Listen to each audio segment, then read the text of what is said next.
昨年作ったニンニクがもうすごく余って、このまましてると芽はどんどん伸びてしまって、根が出て中がスカスカになるんですけど、今年はまだ実がしっかりしてまして、芽も少ししか出てないので、これを使って今日は酢漬けを作ろうと思います。疲労回復とかに役立つと思います。で、ニンニクは根元の方をですね、削り取るようにしてきれいに薄皮をのけて、さっと洗ってあります。洗ってよく乾燥キッチンペーパーで拭き取ってますけども、最後に残った薄皮とかもお水につけてさっと洗い流すときれいに落ちますので、これがニンニクの剥いた分が 500g ほどあります。自宅で作ったものですから大小様々ありますけども、そのまま使います。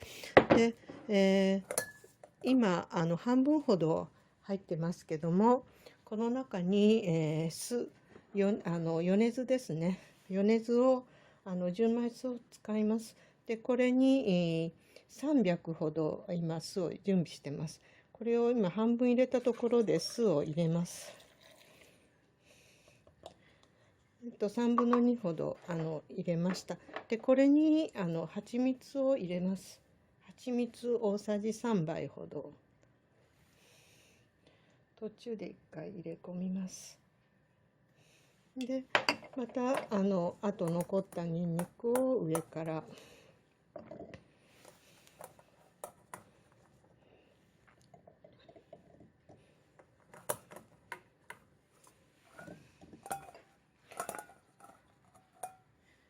ニンニクを入れて、酢を少し入れて、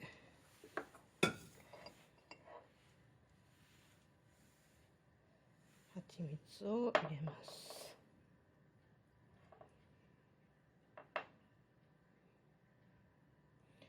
重ねるようにして入れていって、酢を入れて、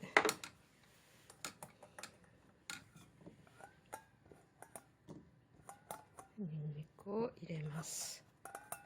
ニンニクが 500g、酢が 300cc ですね。米酢が 300cc に、蜂蜜を大さじ3杯ほど使います。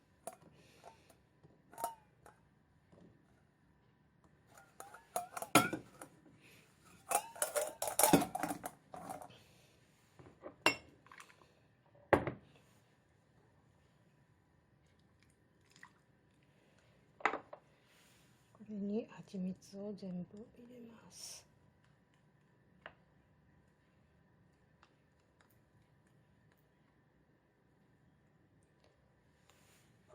で最後は酢で溶いて、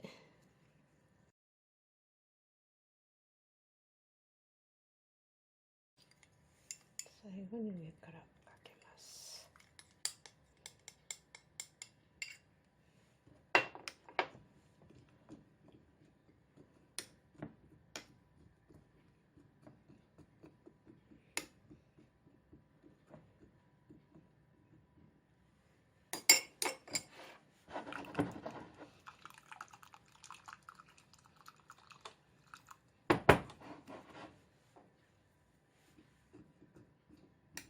多少浮いたとこもありますが、だいたいひたひたになると思います。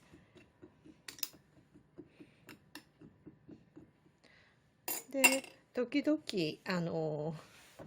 揺さぶったりして混ぜながら、中の蜂蜜を溶かしたりして、冬場はちょっと蜂蜜が溶けにくいかもしれませんけども、常温で、保存します。で、半月ぐらいで食べれるようですので、こうしてニンニク作って、せっかく作りましたのでもったいないので酢漬けにしてみました。出来上がりです。